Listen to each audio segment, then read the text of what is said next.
17, Brooklyn City Board of Education regular meeting. Mr. Street, can you call the roll? Mr. Neal? Here. Mrs. Barcheck? Here. Mr. Singer? Here. Mr. Hennings? Here. Mr. Roper? Here. Everybody stand for the Pledge of Allegiance. I Pledge allegiance to the flag of the United States of America and to the republic for which it stands, one nation, under God, indivisible, with liberty and justice for all. They say amen. No, I think they said I'd like to welcome everybody tonight, all your youngins. Merry Christmas. I hope Santa Claus brings you what you deserve. All right, all the good stuff.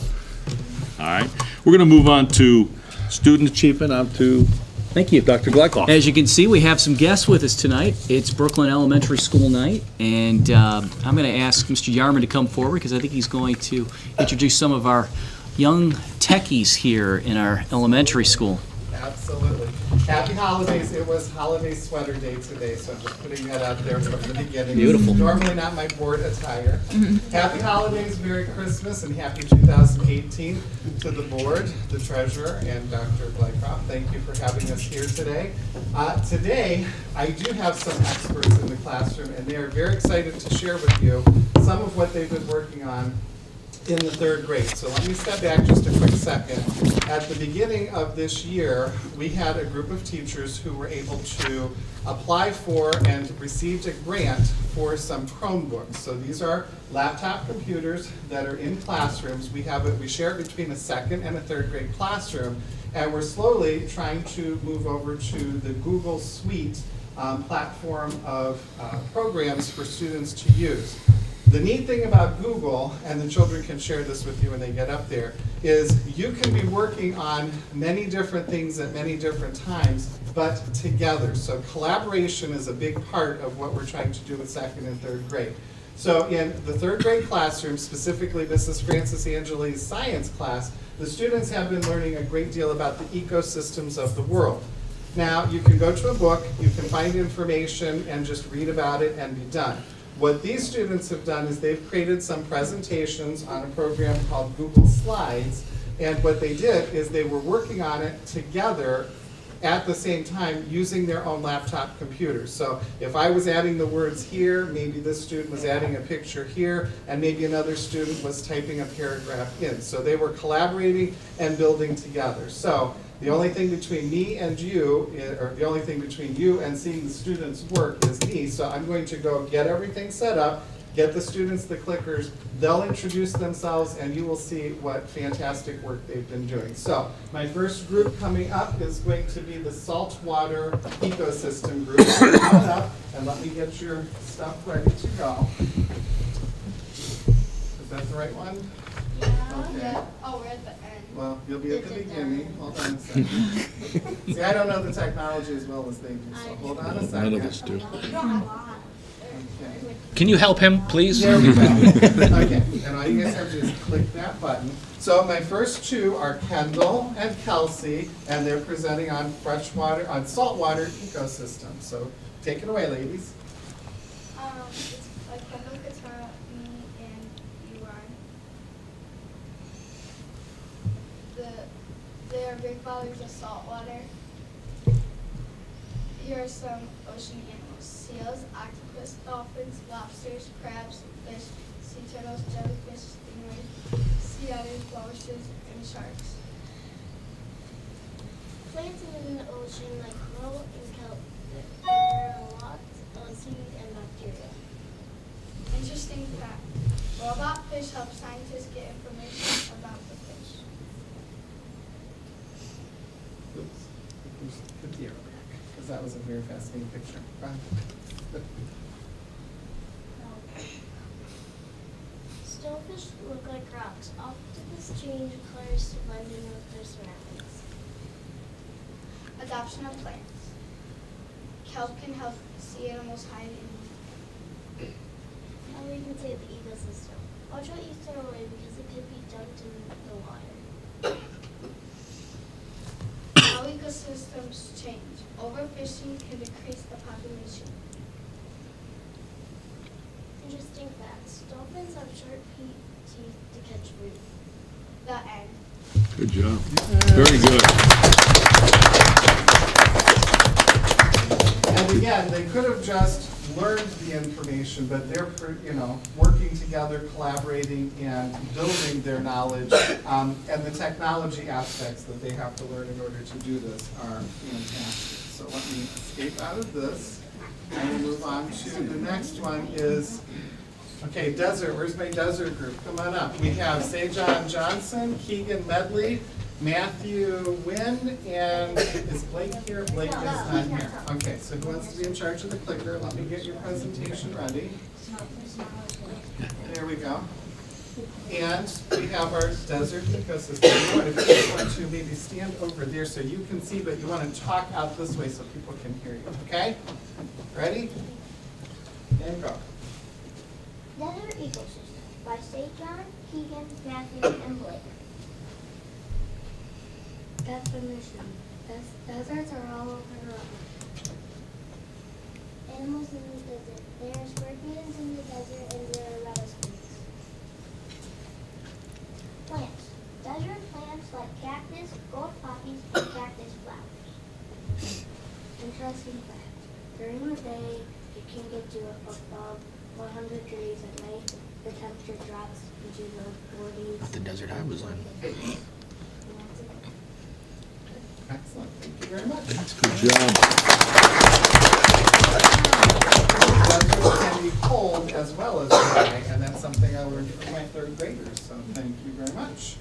All right, who is the rainforest? Where's my rainforest group?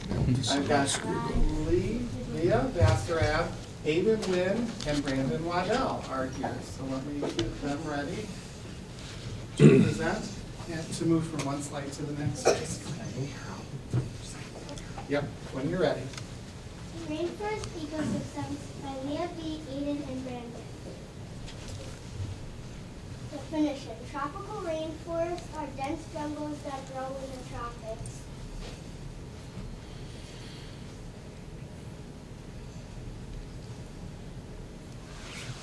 Here are some colors you will find in a rainforest. Ferns, figs, tree ferns, palms, williams, and avocados.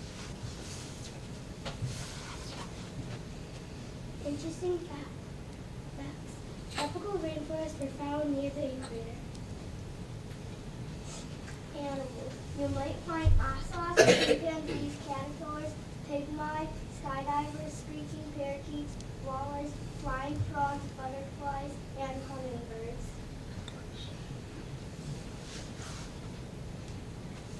Plants on the bottom of the rainforest have bigger leaves to the sun.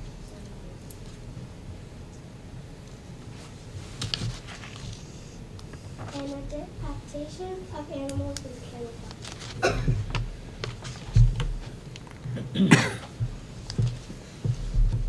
How we can save the rainforest. We can help the rainforest by planting more plants and trees and fix up garbage.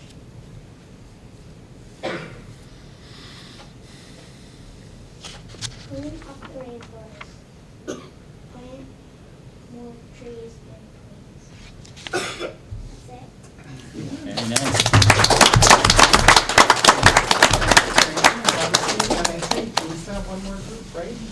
One more group. And that is a redo of deserts. I see Gibran is here.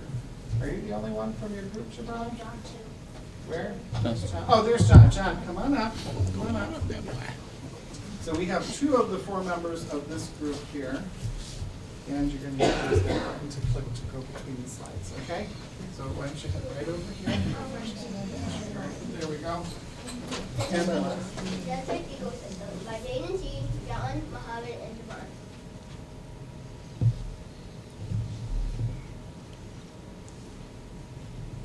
Definition. An ecosystem that is very dry.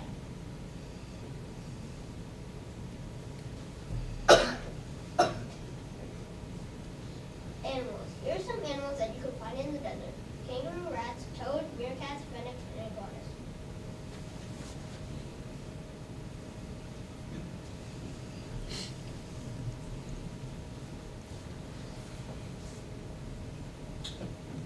plants. Here are some plants that are in the deserts. Cactus, sulcus, aradama, sagittal, cacti. Sorry, I can't figure that one out either.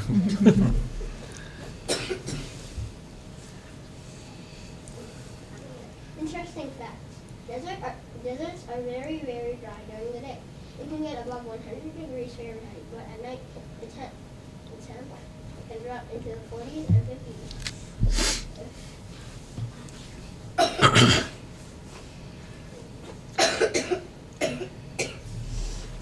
Adaptations of animals. Camels have 2 rows of very long eyelashes to keep the sand out of their eyes.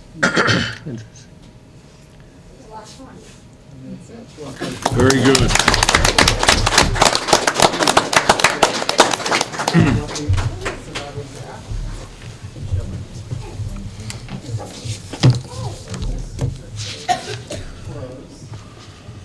Okay, now we're back to the board agenda.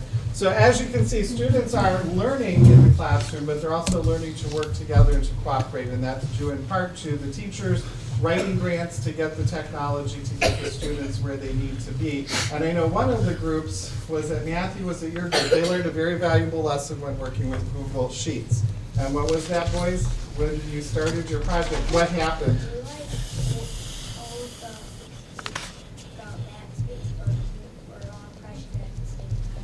So they had to start their project again. So they've not only created it once, they've created it twice. So some very valuable learning that you can see they still got a lot accomplished. So I'd like to thank the third grade leaders who were here for coming tonight. And that concludes my presentation. Thank Thank you. you so much. Thank you. Wonderful. Merry Christmas to you. You guys are phenomenal. Well, I know that tonight I learned that camels have 2 sets of eyelashes. So did I did not know that. That is a little interesting fact that I did not know. So Right. thank you for teaching us all a little something there. got that. I think, what I've gotten and when I go around to classes, and third grade being one, where they've got the Chromebooks, kids really seem to be excited. I know that a few of you have also visited some of the classrooms as well, and I think that's what we're trying to do is have our students engaged in the learning, and this has been something that we've really wanted to push. I mean, board, to be honest, ultimately I'd love to at some point be able to, every student has one available in their classrooms, because certainly we're in a technology world, but there's an engagement, but there's also the collaboration, like Mr. Yarman said, and the way we can be able to communicate. And these are skills that are lifelong skills to be able to keyboard and et cetera. So I want to thank all of our third graders and our parents for coming out tonight.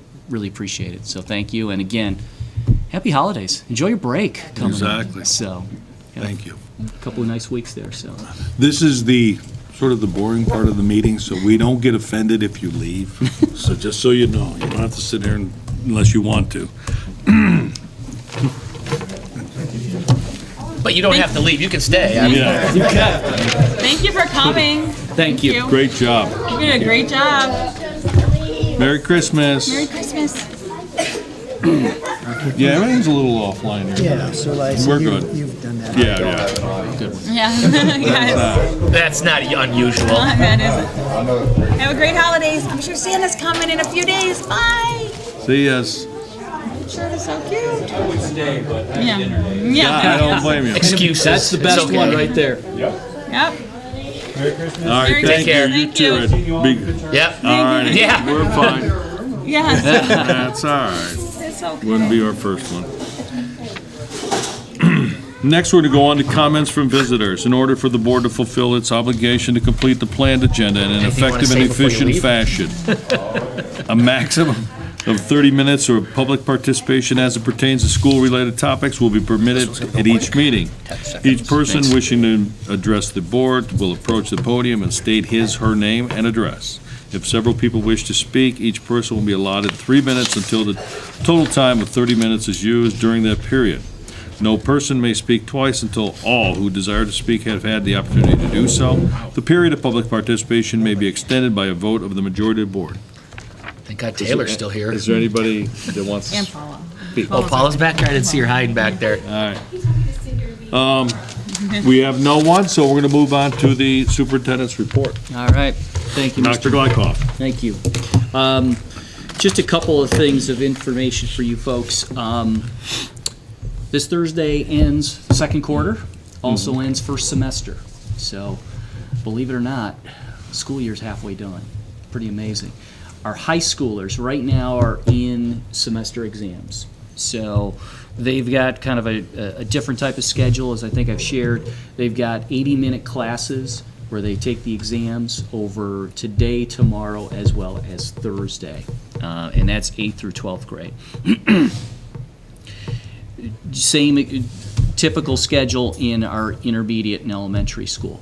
But then Thursday is our last day of the quarter and the semester, and dismissals at 1:30 on Thursday. So that's for everybody. Longer. Saw the high school principals today. They said that exams are off to a good start. Students are working hard with that. So that's ultimately what we wanted to do, is to maximize this time coming into the break. So, strategic planning. I've shared with you folks about this, really doing district-wide comprehensive strategic planning. On Monday, Paul Pendleton from the ESC came and talked with the administrative team. Actually, that was yesterday. And we met for a couple hours. We talked a lot about our vision statement, our mission, as well as our beliefs. And really kind of he processed with us a little bit on that. The game plan for that, more the logistics, is a larger strategic management team will get together in January. This will be one that will kind of shepherd the process. I'm hoping that I can get at least a couple of board members to be a part of that. I will, once I get a date firmed up, and I'm going to have a conversation with Mr. Pendleton tomorrow for that. That'll probably be an evening meeting. Then we're going to look at really getting that kind of retreat team, which will be those large stakeholders together. That'll probably be, I'm shooting for probably the beginning part of February for that. Okay. Because as you guys know, we've been putting a lot of dates on our January calendar. And so I'm thinking that's probably going to be the first time we're really going to be able to do it. That would be probably a day-long kind of retreat engagement. So I'll give you guys, who's ever wants to be a part of that, plenty of lead time for that. So, as I said, our January schedule's starting to get crowded. The other thing that I just was thinking about is, as a segue here, is trying to also communicate with Mayor Gallagher and the City Council, trying to get our joint City Council Board of Education meeting. I kind of tentatively told her that last week in January, first week in February, that target that week, because it gets us after our board meeting. So I asked her to take a look at that and talking with City Council about that. Good. So again, I'll put some more information in my weekly report this week for strategic planning, but at least needing a couple of you to be a part of that. And I mentioned this last week in my weekly report about the Patriot Athletic Conference, our current conference for athletics. The 8 Lorain County schools have decided that they want to go their own way and create their own little Lorain County conference. So we're kind of left out in the cold on that one. Ourselves, Buckeye, Fairview, Lutheran West.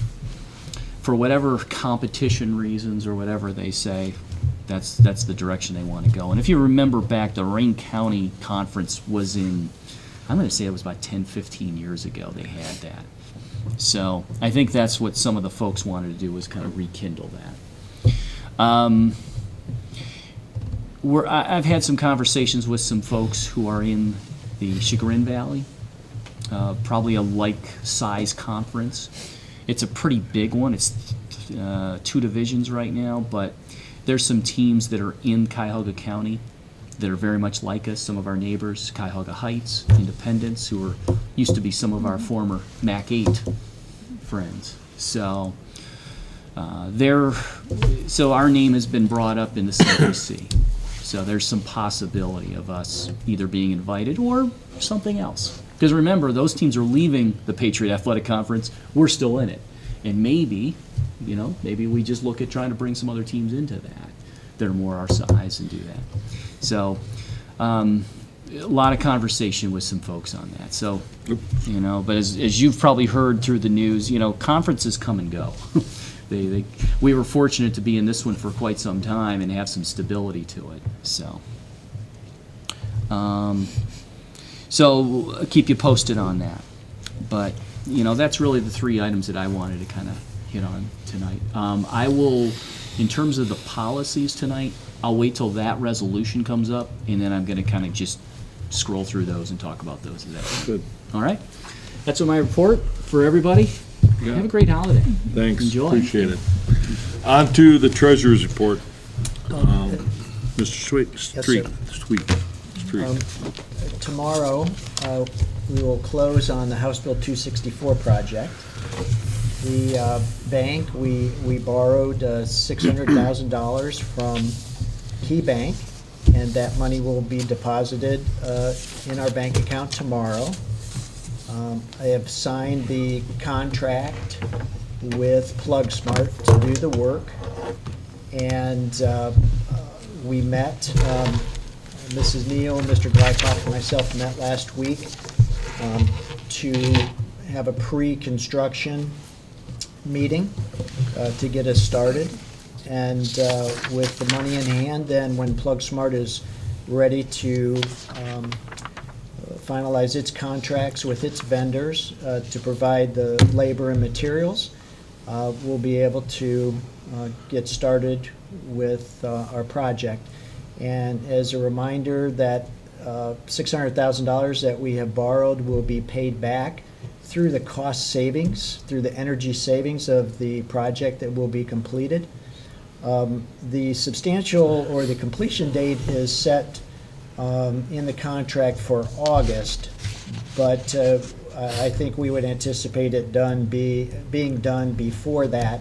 It's a matter of scheduling around the children in the school, what they can do while the kids are here, and what they can't. So they've left themselves open for breaks and for the summertime if needed to put in the lighting and the controls and the hood in the kitchen.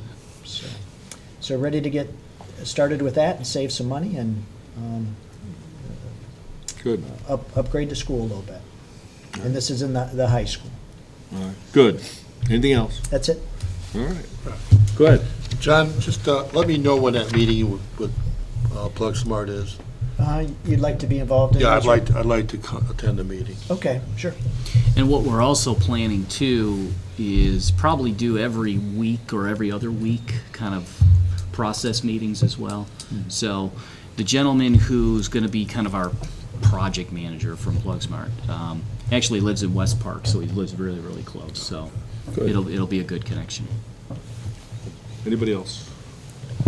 We're going to go on to board reports. Comments for board members? We're going to start off with Mr. Oper. Thank you, Mr. President. I'd like to thank Mr. Yarman and the class, the elementary school, for the presentation. In Polaris news, there's been some contact with the Ohio Facilities Construction Commission to discuss the possibility of participating in what's called an Alternative Facilities Assistance Program.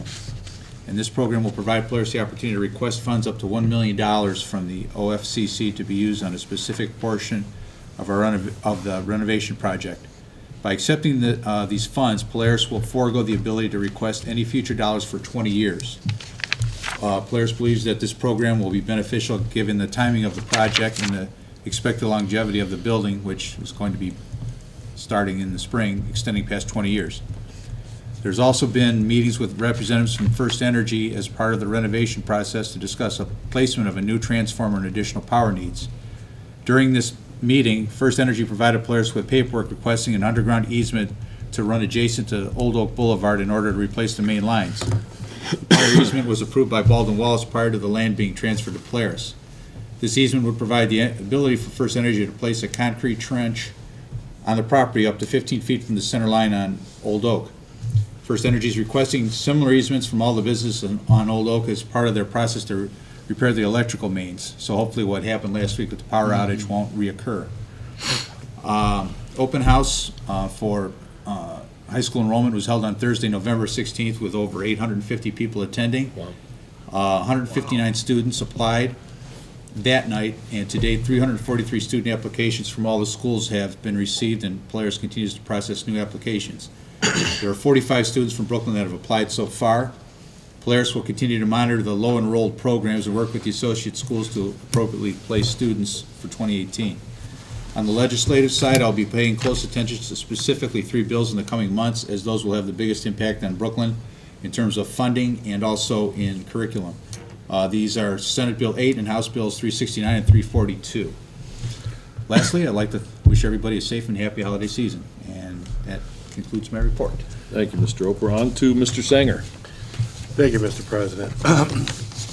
I'd like to wish all the people who just left the room Merry Christmas, but hopefully that our video will make it to YouTube and our Facebook page later on. We had a facilities committee meeting that I had the pleasure of attending with Dr. Glykov, John, our treasurer, and Sandy Neal. And I want to thank Sandy and Dr. Glykov for putting this, helping me to put this report together. A couple of definitions for my fellow board members is capital improvements are projects completed by outside vendors.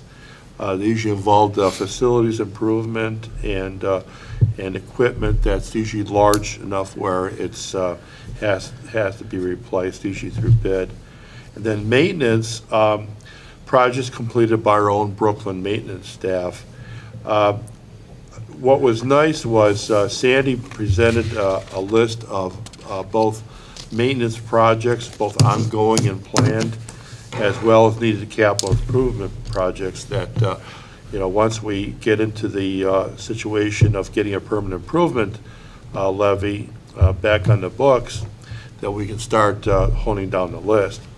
The top current priorities for the capital improvement projects is something that our treasurer, John Street, just mentioned, which is HB 264 project to replace the LED lighting in the Brooklyn High School cafeteria hood replacement and new control systems. The cost will be approximately $720,000, and I'm glad we got the loan, which is nice, Key Bank. Hopefully we got a good interest rate as well. The other priority is to replace rooftop units, 6 of them, repair the air handler units, there's 2 of those, identified and recommended by PlexSmart in their assessment. These are broken down periodically and have some obsolete parts. Why? They supply heat to the gym and AC to some of the office areas, thus deemed very important and a priority. The cost is estimated to be $160,000 to replace.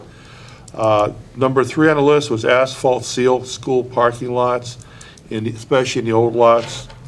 The Brooklyn High School in the front and back are badly in need of filling cracks, sealing line, and even in the new parking lots will need to be sealed and lined again. Wide property maintenance so larger issues don't occur, which is potholes, which we want to avoid.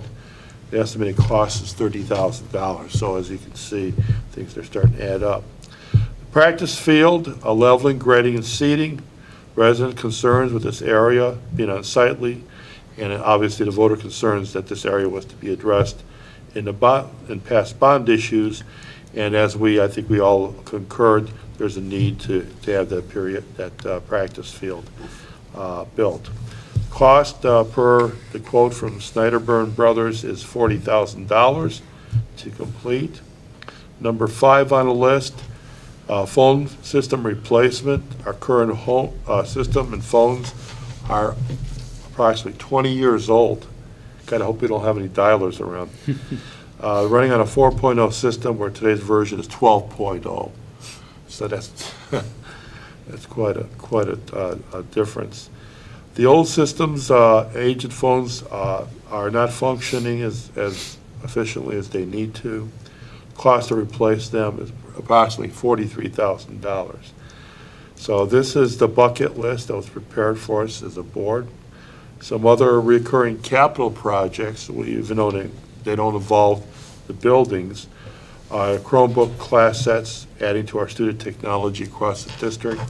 Evidence we saw tonight to upgrade and get more instructional technology to our into our students' hands. The cost is approximately $8,000 per class set with the cart.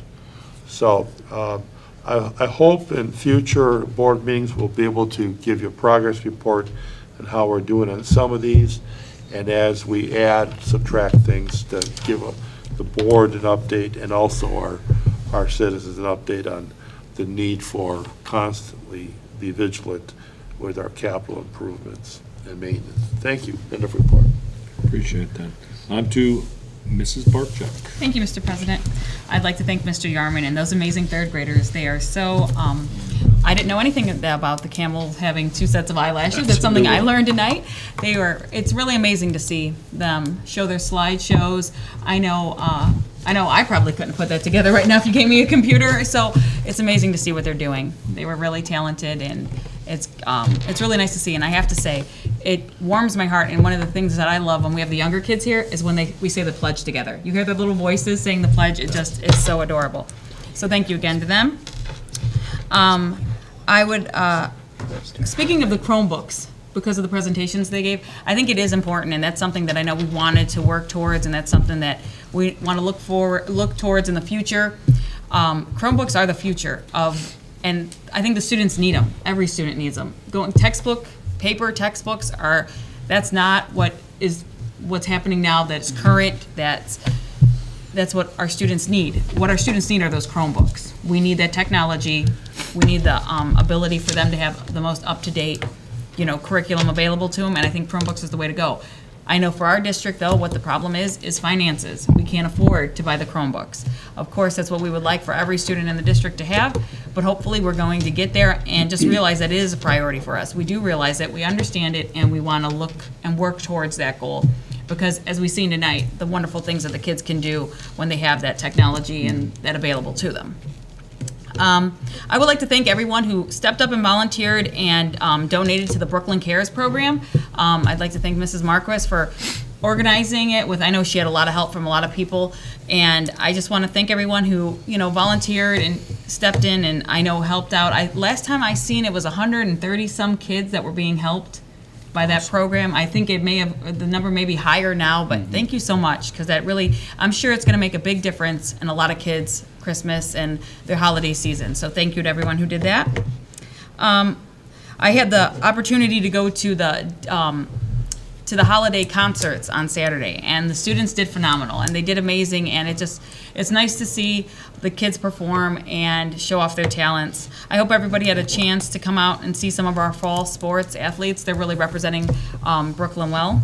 I wish all the kids who are doing their finals this week good luck.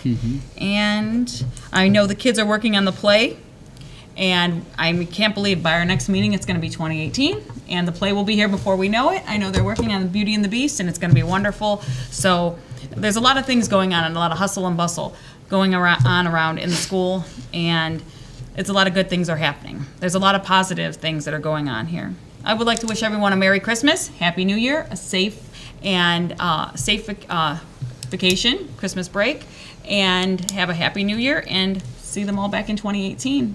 And I can always be reached at 216-406-4304. Thank you, Mr. President. Thank you. On to Mr. Hennings. Thank you, Mr. President. I'd like to first comment on the PAC conference breakup. This, like Dr. Glykoff said, this isn't an unusual situation. This happens quite frequently. When I was here in '79, the Cuyahoga Conference, that was one of the toughest conferences in Northeast Ohio. I'll tell you, there was some big schools that were a part of that, and as big and tough as it was, it broke up in '79, and we went on to the Inland Conference, and after being in that conference for about 8 years, that conference broke up, and then the MAC conference, and that broke up, and then I don't know how long we were in the PAC conference, but it seems like every, 10 to 12 years, these conferences break up, and personally, I'm kind of glad not to have to drive out to Black River anymore. You get off that freeway and you think, just around the corner. Nope, it's 25 miles down a very dark and desolate road. So You know, I'm kind of hoping we can go up against a school, maybe bring Fairport Harbor in. They were a school that, you know, we were a little more easily able to compete with. And I think maybe with schools that we can compete with, some of these kids won't look at it like, why just, don't even bother, you know, going out for a team, because if they're just going to get beat by some of these big schools, they don't even want to be a part of it. So, you know, if we can get into, you know, a conference that has schools more our size, you know, we might stand a better chance of, you know, winning some more games and getting some scouts to come out and look at our kids. So I'm kind of glad we're going to get out of that one. That's a rough league, and you know, getting out of there and not having to drive to half of them schools would be a pleasure. I'd like to congratulate the wrestling team, Coach Taylor and Coach Mass and Porter. They've done a great job with our team. They've got Andrew Zarens just completed 100 varsity wins. Wow. So, and he's still got probably, another 15, 16 to go this year? Well, then he's on track to being probably one of the most winningest wrestlers in all of Brooklyn. So that's fantastic. I'm glad I'm hoping he gets a scholarship for wrestling. That'll be great for him. I hope everybody had a chance to get out to the Christmas concert. I'll tell you what, it was probably one of the best ones. I'm glad they stopped using those personal mics. You know, with the boom mics out there, nobody was like out blasting each other. You know, so it was quite a pleasure to sit there and listen to all the kids sing. You actually heard all the kids singing and not just one particular person who was stronger than the rest. So it was a great concert. I hope everybody got a chance to get out there. The ice skating rink will be open again on Sundays. The best time that they're going to be from 12 to 4. That is a time that has the most people showing up. So that's going to be open from 12 to 4.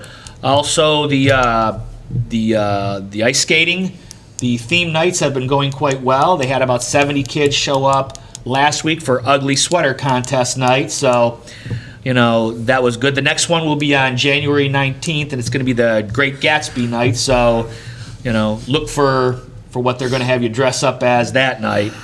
The middle school basketball, the boys have been just strolling right along. Please get out and watch them. You know, they're a great bunch of boys. They got some attitude, and you know they want to win. So I hope the girls have the same kind of attitude. Right along with the girls basketball varsity, and the JV, they're rolling right along too. They've had some good wins this year. I think they're doing much better than they were last year. I'm glad to see we're starting House Bill 264. We'll be saving a lot of money just with that kitchen hood being replaced alone. Mm-hmm. Every morning they start that thing up, half the payroll probably goes out the stove. So, you know, that's going to be good. The LED lights will definitely save the school a lot of money in the long run, so that's a good choice. The next time you guys get together about, you know, what should be done, can we get them fences out of there by the stadium and the parking lot, all around this, you know, the way they block the parking lot off? With the school not being there anymore, it just seems kind of silly to have all those fences up. So, and that's all I got to say. Thank you. Have a great New Year and even better Merry Christmas. Okay, appreciate that. My report is, first off, Mr. Yarman and third graders, wonderful job. Chromebooks, those are definite. I'm part of the technology committee, and I think that every classroom should have them. That should be the goal of this board within a time frame. If it was up to me, they would already all have them, but it's not totally up to me. So I want to wish everybody a Merry Christmas and a Happy New Year. And we're going to move on to the approval of minutes.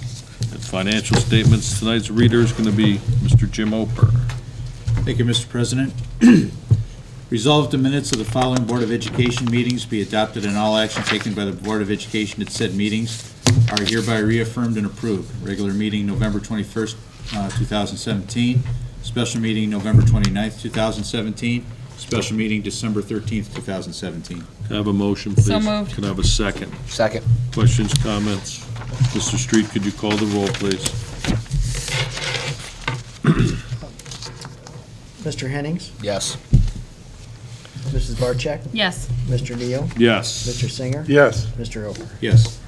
Resolved, the Brooklyn City School District Board of Education hereby approves the financial statements of receipts and expenditures for the month of November 2017, including all purchase orders paid and all then and now statements for the month of November as submitted. Can I have a motion, please? So moved. Can I have a second? Second. Questions, comments? Mr. Street, can you call the roll, please? Mr. Hennings? Yes. Mrs. Barcheck? Yes. Mr. Neal? Yes. Mr. Singer? Yes. Mr. Roper? Yes. Resolved, the Brooklyn City School District Board of Education hereby approves the applications for the following fundraising activities on file in the Treasurer's Office. The organization is the BCSD Special Olympics, and the event is the Polar Plunge. High School Student Council, sale of candy canes and teddy bears, and the Brooklyn Intermediate School Student Council, sale of candy canes. Can I have a motion, please? So moved. Can I have a second? Second. Questions, comments? Polar These- plunge. Yeah, these are pretty standard, but you probably want to know what the polar plunge is. What the special ed department is hoping to do is to get staff volunteers to do a polar plunge on February 24th over at Edgewater Park. It apparently is something they've done in the past, and you get some, people who will pledge dollars to do that. So, yes. So if anybody's interested, that might be a way to do that. So, but just I thought you might want to hear about that. Just bring one in a cider. Come on, board members, we can do it. ice. Yeah. We can do it. Interesting. Nuts. Anybody else? Mr. Street, can you call the roll, please? Mr. Hennings? Yes. Mrs. Barcheck? Yes. Mr. Neal? Yes. Mr. Singer? Yes. Mr. Roper? Yes. The superintendent recommends the first reading for the following policies and bylaws: College Credit Plus Program, district-sponsored clubs and activities, gifted education and identification, employment of substitute educational aides, personal communication devices, electronic equipment, attendance, drug prevention, amenities for participants at meetings and/or other occasions, recognition, disposition of real property, personal property, and bus driver certification. Can I have a motion, please? So moved. Can I have a second? We don't need, this is just a reading. I'm Not sorry. needed. Oh, it is. My bad. Yep. Good. All right. Did you want to review them, Mark? Yeah, so, let's. so if I could indulge you for a couple Absolutely. of moments. Sure. I put it, That's to make fine. it a little bit easier, instead of me just talking, which is boring enough, I can at least do a PowerPoint. It's not as glossy and nice as what the kids just did, but I try to just do this. Try to go through each of them and just tell you a little bit of where this came from. So the College Credit Plus program, this is policy 2271. These are changes recommended by law. This currently is post-secondary enrollment program. So obviously what they're doing is they're changing the name of that. What they're also requiring within this policy is that by February 1st, all students in grades 7 through 12 are informed of the college credit options for the subsequent year. So you've probably, those, and I know a couple of you have been to those in the past, how we get that reminded for students and for parents. Just so you know, these are Neola recommendations, so. Do we have like flyers or any promotional material for the kids For the College Credit Plus. for this program? I'd have to ask the high school. I know they have some materials. I don't know if they have a flyer per se, but let me talk with the high school about that. Thank you. 2430. You recall we made a change with the athletics, which was 2431 in terms of the grade point average.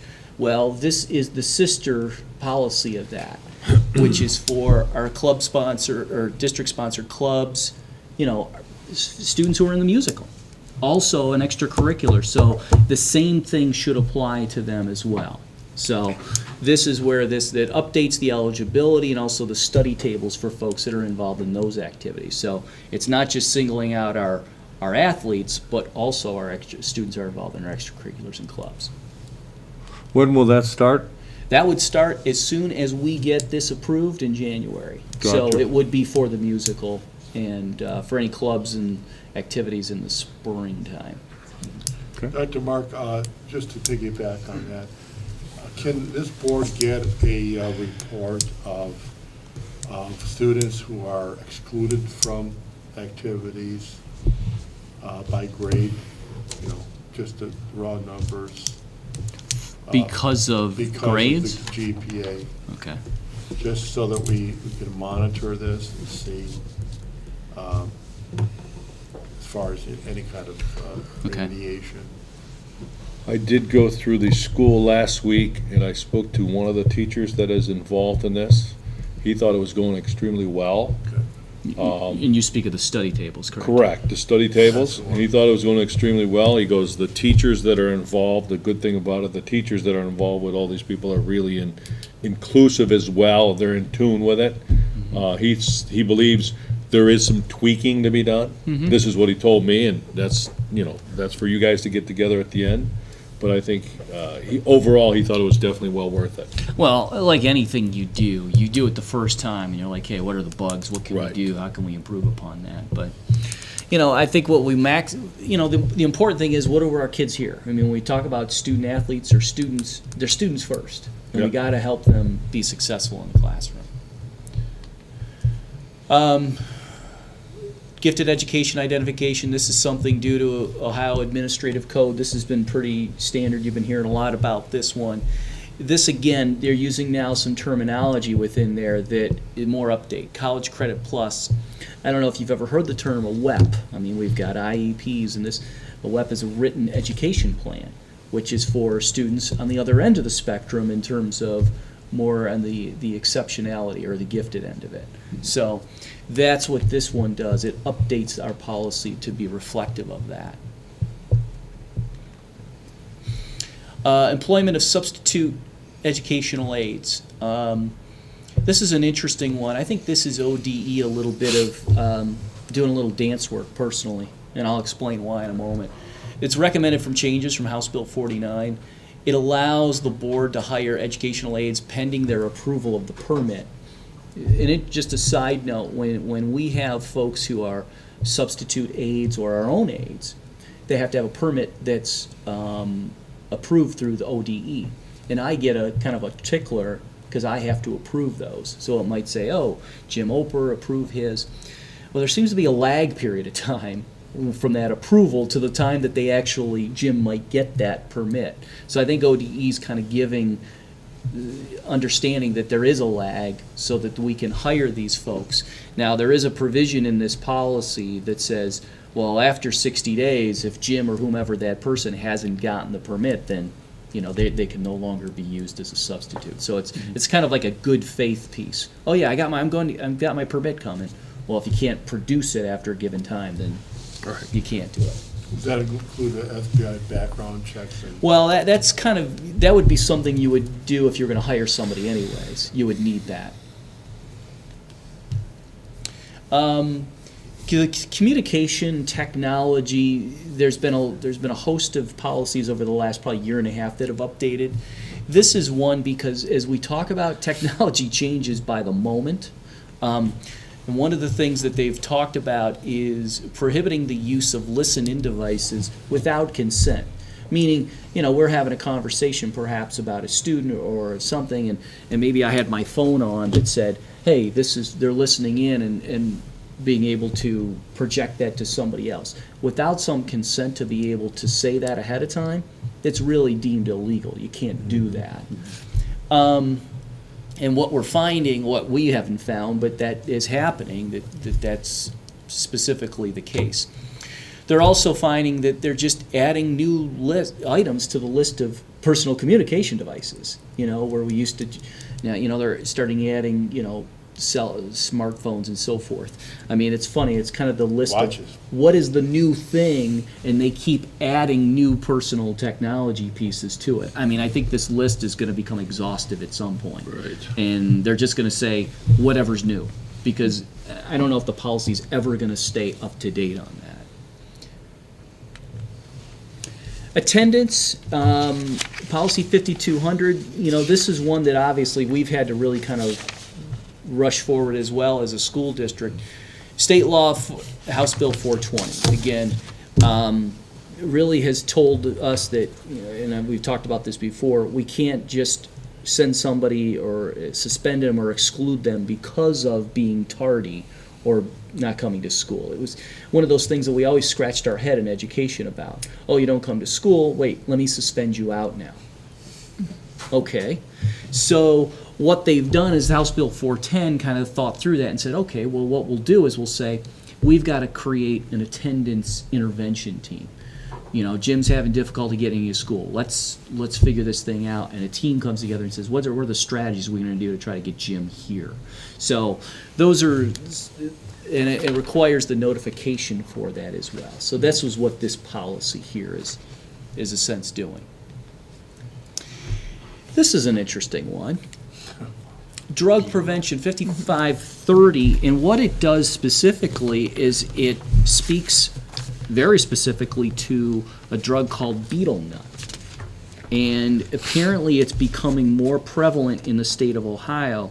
As we have more and more students coming in from Southeast Asia, betel nut is indigenous to that area. And apparently it is quite, it's a strong stimulant, and it can be sold kind of as a separate chewing product or sold with chewing tobacco. It's linked to oral cancer. It can be very addictive. So now we have to be very specific here and also put that on our drug prevention piece.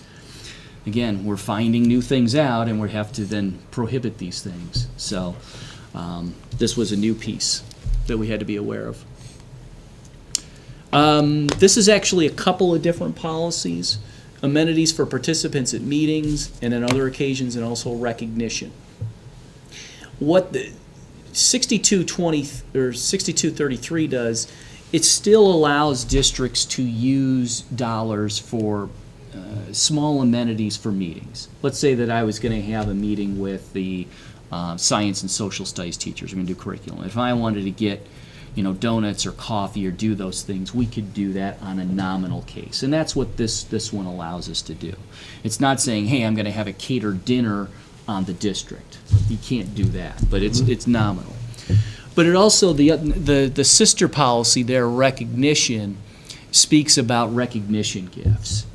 And I talked a lot with Pat Corbett from Neola about this one, because it was, where do we do recognition gifts for some of our folks at the end of the year, like if they've had 5, 10, 15 years of service. Typically we get them a gift card of that amount.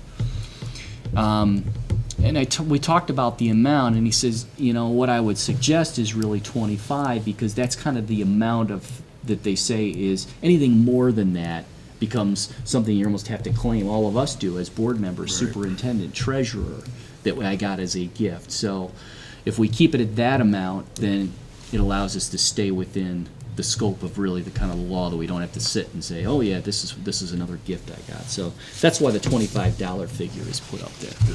Is that just for staff, or would you include, if you brought alumni to speak to the kids? Well, that could be something different.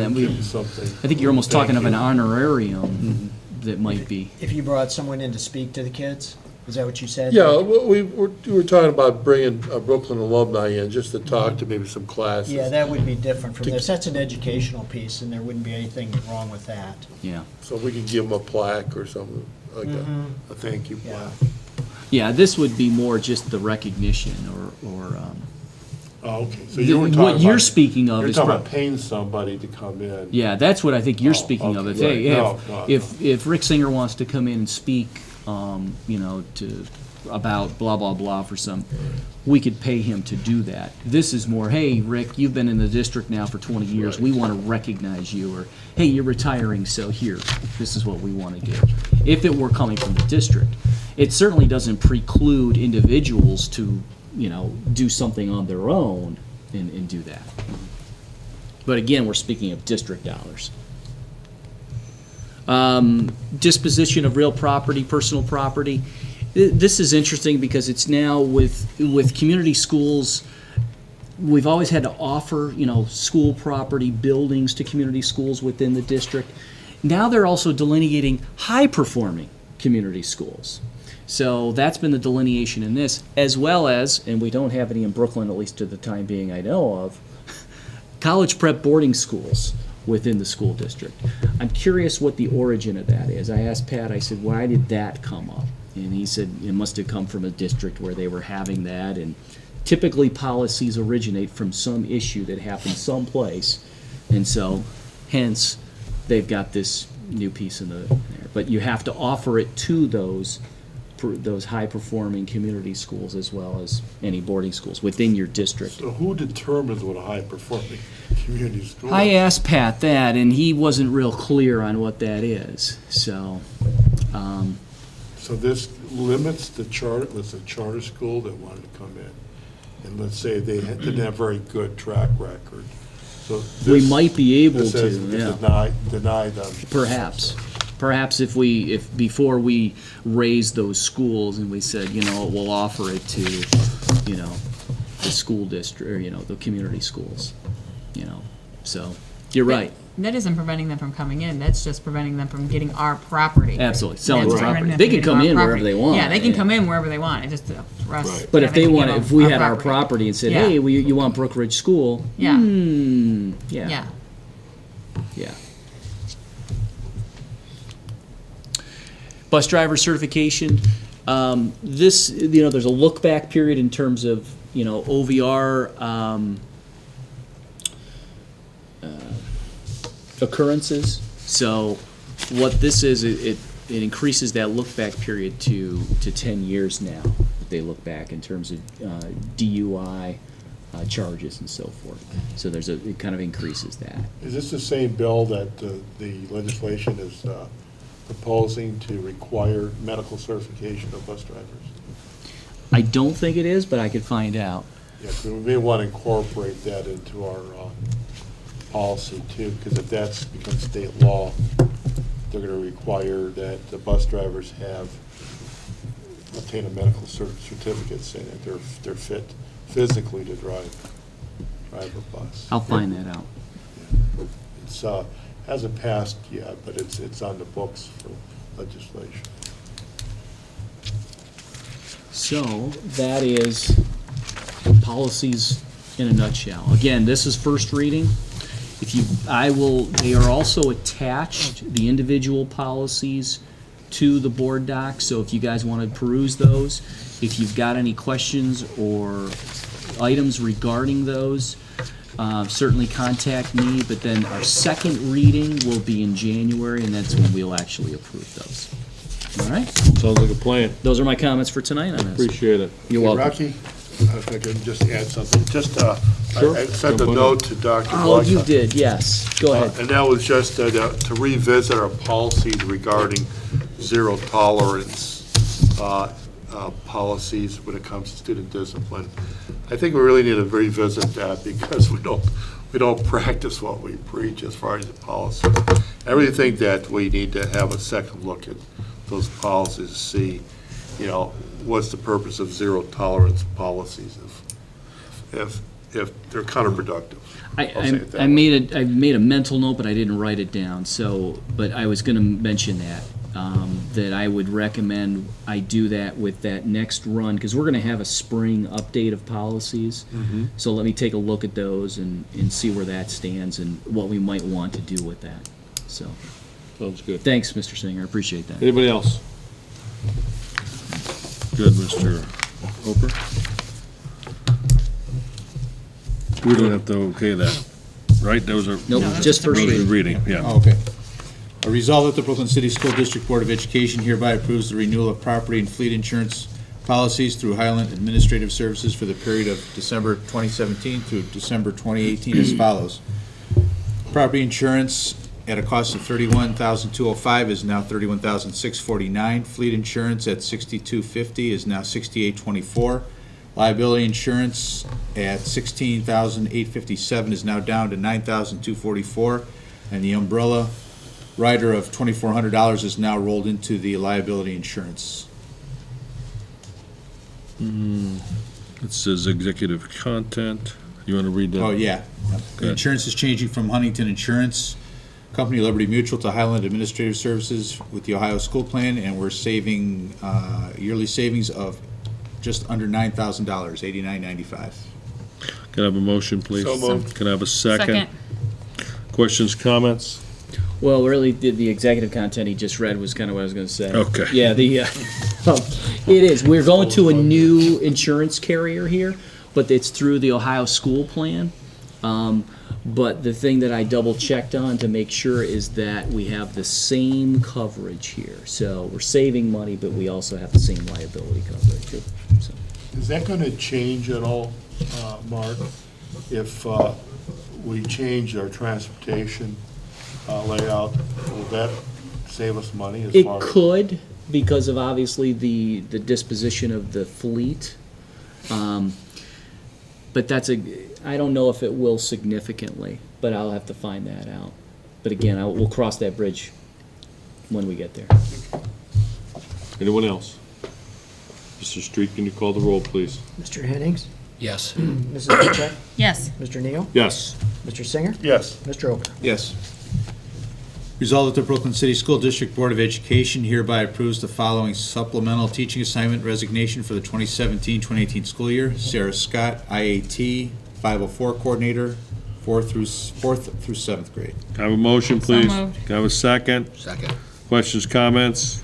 Dr. Glykoff? Well, you'll really find that this one and the next one really kind of go together. Ms. Scott was unable to fulfill this, but we've got Ms. Burr who's going to be taking it on in the next resolution.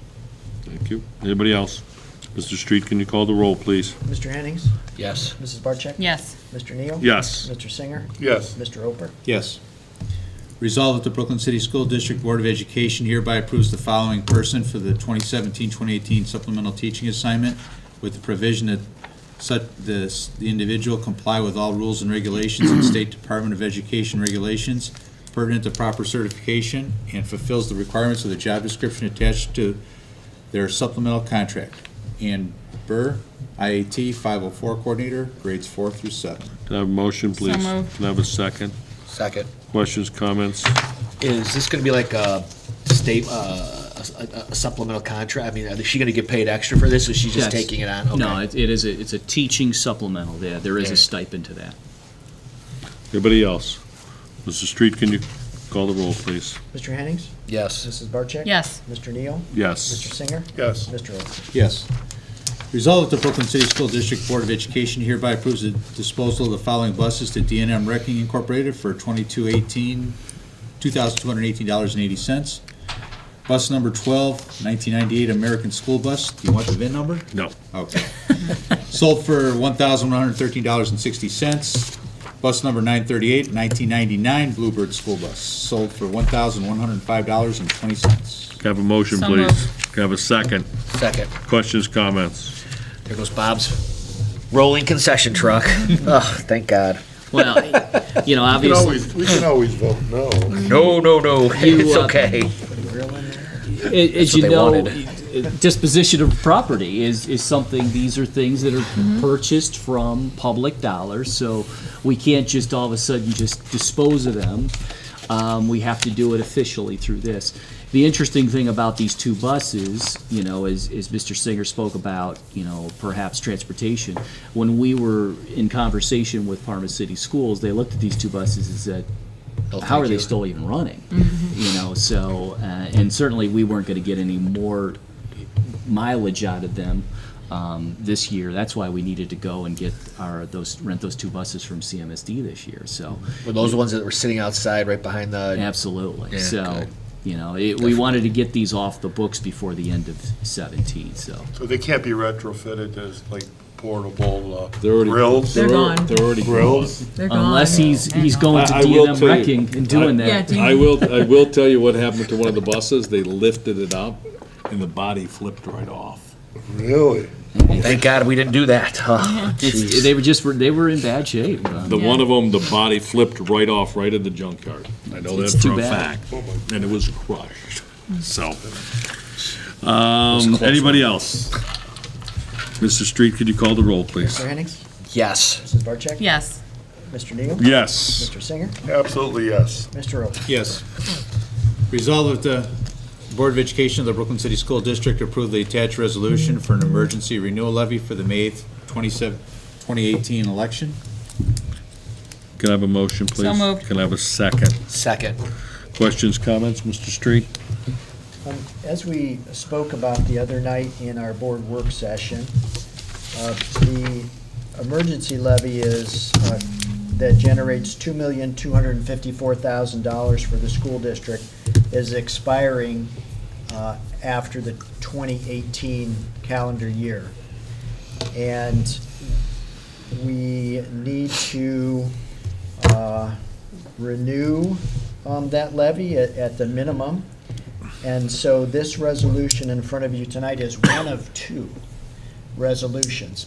This first resolution is just giving me authority to take this resolution to the county fiscal officer, and the county fiscal officer will then in turn, within a few days, certify to the board that the valuation of the school district, its total property is a certain dollar amount, and they will the fiscal officer will certify the millage rate that is necessary to raise the $2,254,000 that is currently being raised each year by the levy. So this is a renewal levy. It is not an increase in taxes, and it will not change from what we are currently receiving from this levy. But again, all this does is authorize me to get the information from the fiscal officer, and then there will be another resolution sometime in January that the board would pass if you do decide to put this renewal on the ballot on May the 8th. Okay. Anybody else? Anybody questions? Okay. Mr. Street, can you call the roll, please? Mr. Henning? Yes. Mrs. Barcheck? Yes. Mr. Neal? Mr. Yes. Singer? Yes. Mr. Roper? Yes. Okay. Is there any correspondence relating to action information? I don't have any here. All right. Any other business? Anybody? Anybody? Just a reminder, we have our meeting, January 10th is for our organizational meeting. January 10th, right? Is that the date? And then That's correct. January 23rd, is it 23rd? We move the, Regular. what would have been the January 16th meeting to January 23rd. Just a reminder. All right? Anybody else? I make a motion to adjourn. So moved. Can I have a second, please? Second. Mr. Street, can you call the roll, please? Mr. Henning? Yes. Ms. Barcheck? Yes. Mr. Neal? Yes. Mr. Singer? Yes. Mr. Roper? All right. Yes.